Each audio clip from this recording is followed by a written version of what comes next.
Welcome back to Call for Help. In the old days, in order to make music, you actually had to play an instrument. How old-fashioned. Now all it takes is a little software and a computer, as our Mac Daddy, Chris Breen, is here to demonstrate. A professional musician, A professional. I'm a highly trained musician. Don't try this at home. He's a kitten on the keys. Yes, I am. But you don't need to have a keyboard to do this, right? No, you don't. This is a program called Live. It's from a company named Ableton. It's a $400 program available both for Macintosh and Windows, but it's worth it. It's worth it. It's worth every nickel of it. There's so many great music programs, and I don't know where to start. So you would recommend this would be a good one? I would, yeah. This is very much like Acid on the PC, if you're familiar with that. It's a looping program. It's a loop-based sequencer. Tell us what that means. Okay, well, I can show you on the computer. Okay. The idea is you've got these tracks here. You can preview one by clicking on the darn thing. How's that sound? So that's a loop. Does it come with these loops? It comes with these loops, right? So if you want to create a series of tracks, you just drag it into the track, and you trigger them. Okay. Right? So the idea is that you just take these things and you take beats and bass lines and you're just going to build it. You're just layer building up a song. It's it's graphical. Do they all play forever? Is there a timeline where you could say you begin here and like all that? There is. Well, the idea with Live, unlike Acid, is that you use it with a MIDI controller, and you play the thing live. So you do need some sort of input device. You can use an input device, or you can just say, okay, I want this to start. For example, you push the record button, you say, okay, go. Oh, you'd record yourself kind of playing back the sequence here. Yeah. But you can also, a lot of DJs are using this now, and a lot of musicians are using it because they're triggering samples that way. But traditionally, people use Live as a beat-based instrument. You don't have to do that. I have a technique called Instant Eno.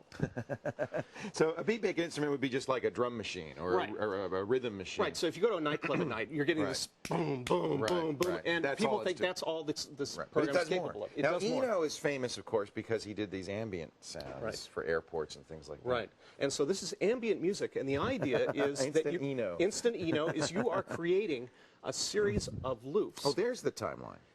This is my very phonied up timeline. Oh, you drew this. I drew this, right? So each one of these represents a track of differing lengths. So they all start at the same time. Right. But as you go along, the relationship to each track changes. So what you want to do is create material that will be okay when it gets out of sync. Is that the secret to ambient music? Is it gets out of sync? What we call and it kind of shifts and fades and. In the music business, we call the secret the pentatonic scale. It's all the black notes. Sounds good. You know, my wife will play the piano by just playing the black notes. You can't go wrong. You can't go wrong. There's no bad chords. Scale. There are no bad. I love that. So as long as you use a pentatonic scale, it doesn't matter if they get out of sync. Whatever random seeming occurrences will all sound good. It all sounds right. Oh, well, so what I did is I created a series of these pentatonic sounds using pad sounds, and then you can just trigger them from your keyboard. And eventually this starts just going along, and you just say, okay, I think I'm ready for the next one to start. And, okay, let's start the next one. And so you're playing them now as we go. I'm playing as we go. Right. And it's and they're out of sequence. So they're out of sequence. And they're going to repeat, right? So they're going to They will repeat, but it will always change. It'll always be different. The landscape will always change because they always sound different. I feel so calm, Don't you feel calm? It's very soothing. So if you want to change... Ambient has no beat. It has no beat, so you don't have to worry about it. It's just sort of... It's the opposite of a beatbox. Right. It's sort of the... It's hot tub music. Exactly. You want a cup of tea when you're doing this, or something else. Now, how much is the keyboard, or what would you recommend for a keyboard? Because I'm thinking my kids, this would be kind of a neat thing for them to learn music and kind of get it turned on to it without having to spend a lot of time learning to play. Yeah, you can spend between $150 and $300 on a keyboard for an inexpensive keyboard. Yeah, and this will control every function within this program. How does it plug into the Mac? It's just a USB. MIDI controller? USB. It's USB. Yeah. So these have the built-in MIDI controllers now. You don't have to buy an extra box or anything. No, it all works through USB now. So can you calm us down? Yes. Can you play us out a little ambient music? So far, it's very calm. Oh, there it is. Okay. Oh, there it is. Oh, I'm sorry. You want silence this music as well.